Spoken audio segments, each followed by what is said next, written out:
नमस्कार, आप देख रहे हैं इंडिया 360। आपके साथ मैं हूं अंजना ओम कश्यप। बड़ी खबर इस वक्त की, जिस पर आज तक लगातार बना हुआ है। सीवीसी की तरफ से सीबीआई को यह निर्देश की जांच अगर हो रही है कोयला खदान आवंटन की तो 1993 से ही जांच होनी चाहिए। यानी 1993 से जितनी भी सरकारें सत्ता में रही हैं उनके कोयला मंत्रालय द्वारा जो खदान आवंटन किया गया है उन सभी आवंटनों की जांच हो।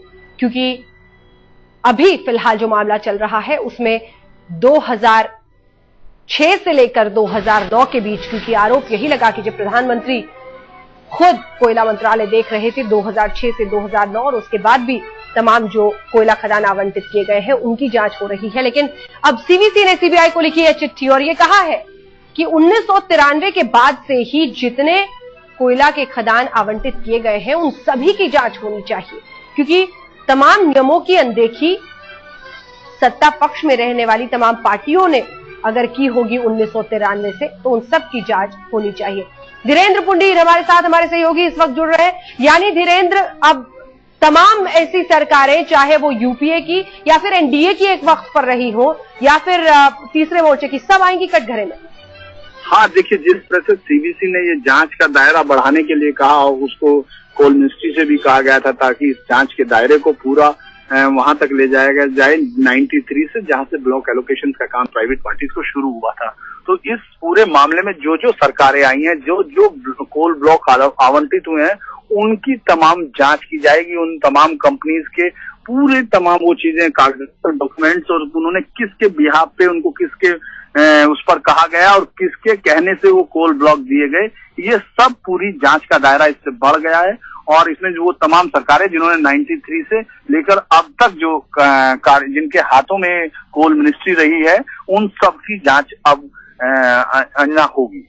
बिल्कुल, धीरेन्द्र पुंडीर हमारे संवाददाता जानकारी देते हुए, बड़ा फैसला ऐसे आप कह सकते हैं अगर वाकई सीबीसी ने चिट्ठी लिखी है सीबीआई को कि जांच के दायरे में वो तमाम कोयला खदान के आवंटन हो जो 1993 से ही किए गए हैं। यानी जब से प्राइवेट कंपनियों को कोयला खदान का आवंटन शुरू हुआ तब से ही जांच हो, चाहे वो किसी की भी सरकार रही हो, एनडीए की सरकार के वक्त अगर ऐसे खदान आवंटित किए गए हैं या फिर अन्य जगहों पर।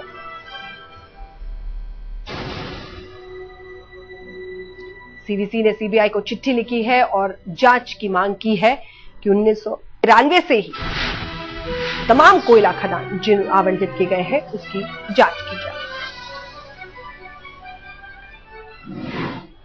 अब आइए अन्य खबरों का रुख करते हैं। बारिश और बाढ़ ने उत्तर प्रदेश के कई इलाकों में तबाही मचा रखी है। सरयू और घाघरा नदियों का पानी गोंडा के कई गांवों में घुस गया है। प्रशासन के मुताबिक घाघरा खतरे के निशान से 76 सेंटीमीटर ऊपर बह रही है। लेकिन राहत की बात यही है कि अब नदी का पानी उतरना शुरू हो गया है।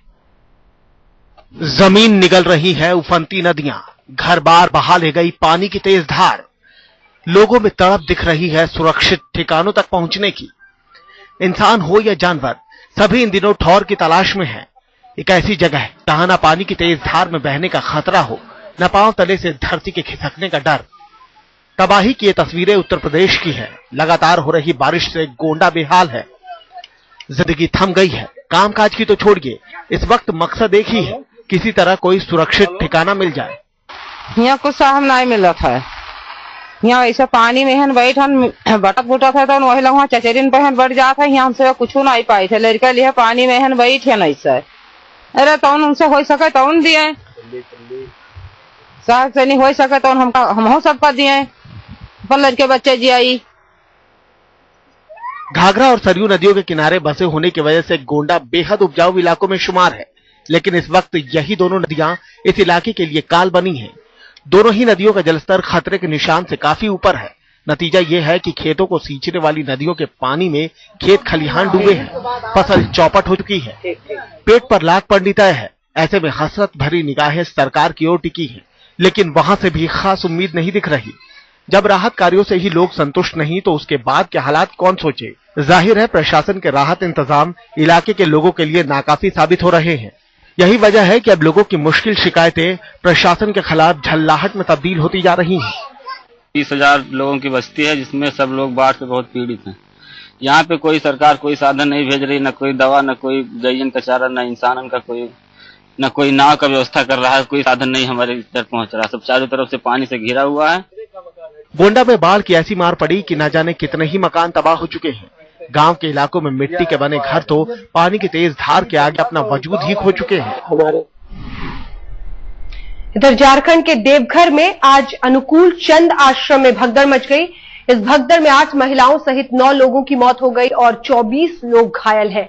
यहां आश्रम के संस्थापक ठाकुर अनुकूल चंद का 125वां जन्मोत्सव मनाया जा रहा था और इस मौके पर देश विदेश से लाखों की संख्या में उनके भक्त जुटे थे।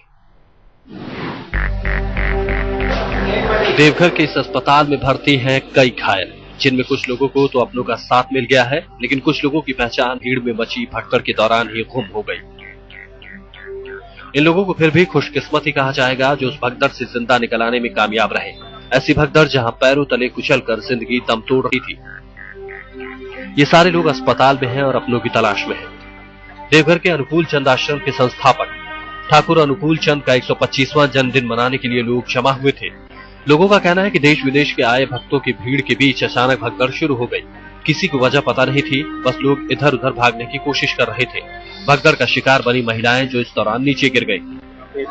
प्रेयर का जो प्लेस है वहाँ पर स्टैम्पीड टाइप की सिचुएशन हुई है और उसमें करीब 10-15 लोग इंजर्ड हुए हैं और अभी जानकारी के अनुसार 9 लोगों की कैजुअलिटी हुई है, जिसमें 8 महिला है और एक जेंट्स है। जो शहर पर जो काफी क्राउड आ रही है और इनके आसपास के स्थानों पर जहाँ पे बहुत ज्यादा भीड़ है, वहाँ पर भीड़ को नियंत्रित करने के लिए भी सिक्योरिटी का पूरा। हादसे में 8 महिला सहित 9 लोगों की दम घुटने से मौत हो गई और करीब 2 दर्जन लोग बुरी तरह घायल हो गए। घायलों को आश्रम के ही अस्पताल में भर्ती कराया गया है। कुछ घायल देवघर के सदर अस्पताल में भी भर्ती कराए गए। प्रशासन के मुताबिक इस बात की पड़ताल की जा रही है कि आखिर आश्रम में जुटी भीड़ में भगदड़ कैसे मची। शैलेंद्र मिश्रा, देवघर, आज तक। तो आज वो खबर जिसे तमाम सरकारी कर्मचारी कम से कम इस सरकार से बहुत खुश होंगे। लगातार महंगाई के बाद सरकार ने लोगों को दिया है त्योहार का तोहफा। केंद्रीय कर्मचारियों के लिए डीए में इजाफा किया गया है 7% का। जाहिर तौर पर बहुत बड़ा आप कह सकते हैं ये तोहफा है त्योहारों के वक्त पर केंद्रीय कर्मचारियों के लिए। डीए में 7% इजाफा किया गया है। संदीप सोनवलकर हमारे सहयोगी इस वक्त हमारे साथ जुड़ रहे हैं। संदीप, जाहिर तौर पर तमाम सरकारी कर्मचारियों के लिए त्योहारों के पहले का सौगात है और कांग्रेस पार्टी के भी नजरिए से देखें तो तमाम मुश्किलों में घिरी हुई सरकार कम से कम सरकारी कर्मचारियों को अपनी तरफ जरूर खींचेगी।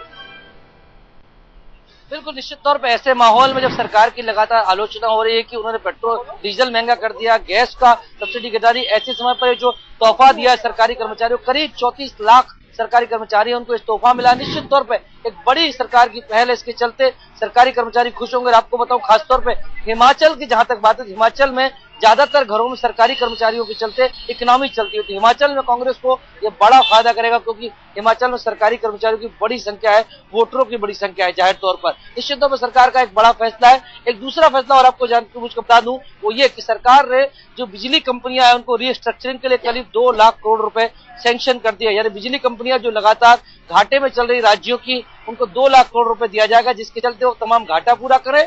उसके बाद लेकिन एक बड़ी महत्वपूर्ण घटना होगी वो ये कि जैसे उनके घाटे पूरे हो जाएंगे उनको कहा जाएगा कि वो अपने आगे के जो तमाम खर्चे हैं वो कंज्यूमर से वसूल करें। यानी हो सकता है कि आपका बिजली का बिल बढ़ जाए क्योंकि तब सीधे कंज्यूमर से उनको वसूल करना पड़ेगा। तो जाहिर तौर पर सरकार ने एक बड़ा कदम उठाया रिफॉर्म्स का, सुधार का। बिजली सुधार का एक बड़ा मसला था जो लंबे समय से अटका हुआ था। इसमें बिजली के मीटर बदले जाएंगे, बिजली के तार बदले जाएंगे, ट्रांसमिशन का जो लॉसेस है उसको कम किया जाएगा।